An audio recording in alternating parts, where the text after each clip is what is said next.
பெரும் தெய்வங்களே குலசாமி வழிபடுறாங்க. நான் இதையும் ஆய்வு பண்ணி போய் பார்த்தேன். பெருந்தெய்வங்கள் குலசாமி வர்றதுக்கான வாய்ப்புகள் இல்லை. ஏன்னா அவங்க தெய்வங்களே பெருந்தெய்வங்கள். இப்போ உதாரணமாக சொன்னால் சிவபெருமானும் பெருமாளும் நேரடியாக வர முடியாது.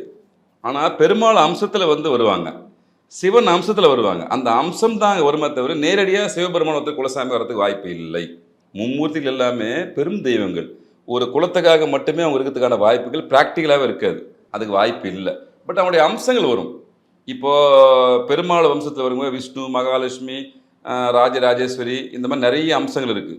மகாலட்சுமி தாயார் நிறைய பேருக்கு உண்டு. இவங்கெல்லாம் சைவ லிஸ்ட்டில் வந்துடுவாங்க.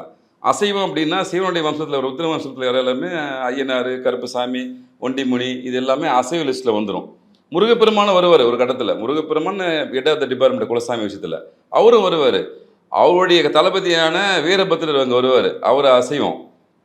இப்படி இந்த விஷயங்கள் உண்டு. அதனால் இந்த பெரும் தெய்வங்களை எப்பவுமே நீங்கள் இஷ்ட தெய்வம் வழிபடலாமே தவிர குலசாமி வழிபடுறதுக்கான வாய்ப்புகள் குறைவு. ஆனால் எப்படி கண்டுபிடிக்கலாம்னா நிறைய வழிமுறைகளை சித்தர்கள் கொடுத்துட்டு போயிருக்காங்க. எதையுமே நம்ம சித்தர்கள் இல்லை அப்படின்ற ஒரு விஷயத்த சொல்லலை. ஒரு விஷயத்த தெளிவாக சொல்லிக்கிறாங்க. கர்மாவை முழுமையாக போக்க முடியாது. யாராலையும் எவராலையும் எந்த சூழ்நிலையும் கர்மாவை முழுமையாக போக்க முடியாது. அந்த தாக்கத்திலேருந்து குறைக்க முடியுமானா முடியும். தாக்கத்துலேருந்து தப்பிக்கிச்சுக்கு எப்படின்னா, இப்போ மழை வருதுன்னா ஒரு குடை போல தான் உங்களுடைய பரிகார முறைகள். ஒரு ஃபஸ்ட் எய்டு, அவ்வளோதான்.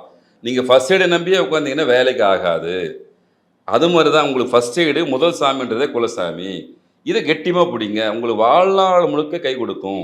அப்படின்னா உங்கள் ஜாதக அடிப்படையில், அது குறிப்பாக ஆண் ஜாதகத்தின் அடிப்படையில் உங்கள் குலசாமியாரும் தெரிஞ்சிக்க முடியும். அமானுஷ்ய சக்தி தெய்வ வழிபாட்டு மூலயமா தெரிஞ்சிக்க முடியும். பிரசன்னத்தின் மூலயமா தெரிஞ்சிக்க முடியும். எது எப்படி இருந்தாலும் நான் இப்போ இந்த மாதம் முகாம் போட்டிருக்கேன். 12, 13ஆம் தேதி திருவண்ணாமலையில் குலசாமியை தெரிஞ்சுக்கிறதுக்கு வாங்க, இலவசமாக பார்த்து சொல்கிறேன் அப்படின்னு 2 நாள் கேம்ப் போட்டிருக்கேன். ஏற்கனவே நிறைய போட்டிருக்கேன்.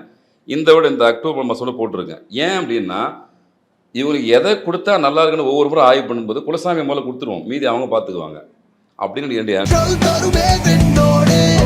60 வருட நம்பிக்கை. Anand banians and briefs.